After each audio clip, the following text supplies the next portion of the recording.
Saya sebut lagi, sebut dah. Kalau pertama saya duduk atas kursi MP di Kelantan, saya panggil ketua apa namanya, PKN, pegawai mana negeri. Panggil, Datuk, banyak mana duit kerajaan Kelantan yang selama duduk dalam bank-bank konvensional, bank-bank reba ni, beribawi ni, tarik semua. Tarik semua duit kerajaan dalam bank-bank reba selama kini tu, tarik semua, tu adalah bank Islam. Nasib baik, ketika tu bank Islam dah ada. Kalau tak ada lagi berapa lagu bantuan nak buat, tak tahu lah. Allah ada. Apalah, tarik duit ke 10 riyal, duit kerajaan ni 10 juta apa semua sekali, beratus juta, beribu juta. Menyebabkan semua manajer-manajer bank di Kota Baru datang jumpa saya. Semua bercakap, Tok Guru, ya amat berhormat, cakap macam-macam pujuk. Kami nak berniaga macam mana? Kalau kerajaan tarik duit dia, tak simpan dalam bank kami nak berniaga mana? Duit kerajaan beratus-ratus juta dalam bank bermacam-macam bank, letak situ, letak sini. Depan nak berniaga lagu mana? Bangun seorang bercakap, bangun dua bercakap, bangun tiga bercakap, serupa pula. Akhirnya mau kata, saya ni tuan rumah nak kecek lah, kata tak ada ilmu saya. Saya kata, Allah sebut wa halallahu al-bai'a wa harrama riba. Saya ni juru cakap, sambung mulut Nabi Muhammad. Nabi Muhammad sambung mulut Allah. Nabi Muhammad mati, kita sambung pak. Jadi MB. Wa halallahu al-bai'a. Allah ahallallahu. Kalau kita mengaji nahwu, grammar dia panggil isim sahih. Allah Taala boleh sebut wa ahlaltu bai'a wa haramtu riba. Boleh sebut lagu tu. Guna si dhamir second person. Tapi Tuhan guna isim sahih. Wa halal, aku yang bernama Allah menghalalkan jual beli, dan aku yang bernama Allah mengharamkan riba. Bila Allah halal ni haram, kita nak kata lagu mana? Dia macam UMNO, judi hak terang-terang haram, dia halal. Orang tahu dah Allah Taala kata judi ni haram. Dia pula lesai halal. Macam dia terlebih pada Tuhan. Kita nak tunggu lagu mana pun. Sesat. Lebih pada yang sesat. Jadi para hadis semua, bila saya sebut lagu tu, baca ayat, Alhamdulillah, manajer-manajer bank Kota Baru, akak pengu balik tak militer. Lepas tu berubah. Sistem keuangan di Kota Baru, di Kelantan, berubah. Daripada riba 100%, jadi dua kaunter. Ada kaunter Islam, ada kaunter riba. Duduk tak lama, tak ada habis. Kaunter riba, ada kaunter Islam. Kita guna kerajaan, kita guna undi yang diberi oleh rakyat, bentuk kerajaan, dan kerajaan kita guna untuk daulat ke Islam.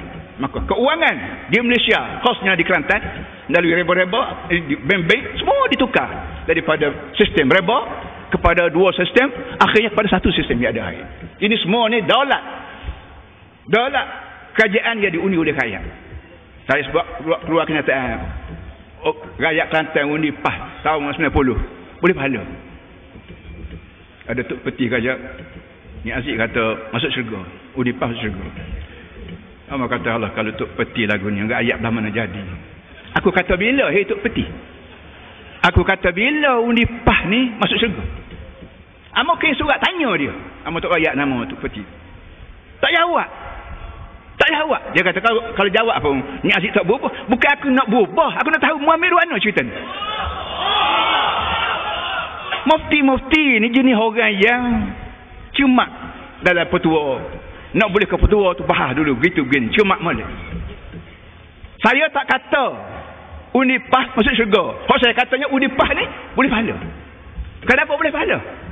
Kalau kita buat siapa tengah jalan boleh pahala. Wa imatul azan tariqah sadaqah, wa imatul azan tariqah, buang putih rokok tengah jalan boleh pahala. Kita buat kumpulan cuci kubur boleh pahala.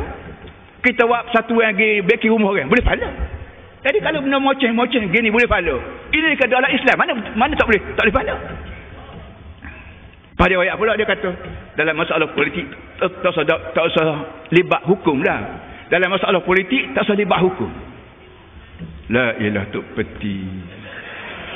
Image mufti di Malaysia ni begitu sekali. Nak kata gua mana? Hukum Islam, hukum mana sekali? Hukum komunis ke? Hukum sosialis ke? Kajian komunis ke? Kajian sosialis? Parti komunis ke? Parti berapa? Boleh ke parti komunis jalan ke undang-undang dia kalau tidak ada kajian? Saya soal sekali lagi. Boleh ke parti komunis laksana undang-undang dia kalau tidak ada kajian? Boleh ke demokrasi laksana undang demokrasi kalau tidak ada kajian? Mustahil saya ngajar pondok sana dinai tiang hak ni halal hak ni haram belum pernah jadi MB tak ada apa peduli hak nak buat benda halal dia buat hak tak si buat hak tak buat juga benda haram dia buat juga kita nak tindak tali kenapa tak ada eksekutif tak ada kuasa tapi bila kita megang kajian benda hak tak ada lagi kita buat undang-undang kita buat undang dia Kelantan telah banyak buat undang-undang kecil undang-undang besar berapa sekali termasuklah undang-undang hiburan dia mau nak main bola ke nak bergapo ke boleh syaratnya begini mana kalau tak kena syarat kita boleh bertindak kenapa kerana kita ada kajian Nabi Muhammad SAW waktu duduk Mekah dia boleh buat apa hanya mengajar itu senyap-senyap takut-takut situ rumah orang tapi bila mereka Madinah bila dia megang kajian gapo Tuhan nak dia buat dia ada kuasa apa ada syuhudnya ada ta'zirnya ada apa semua sekali kuasa ni waktu di Madinah kenapa di Madinah Nabi Muhammad pegang Perdana Menteri kau tak percaya siapa dia megang Perdana Menteri ketika Nabi Muhammad ada UMNO duk ajar kat orang agama lain politik lain hei UMNO aku nak wayak kamu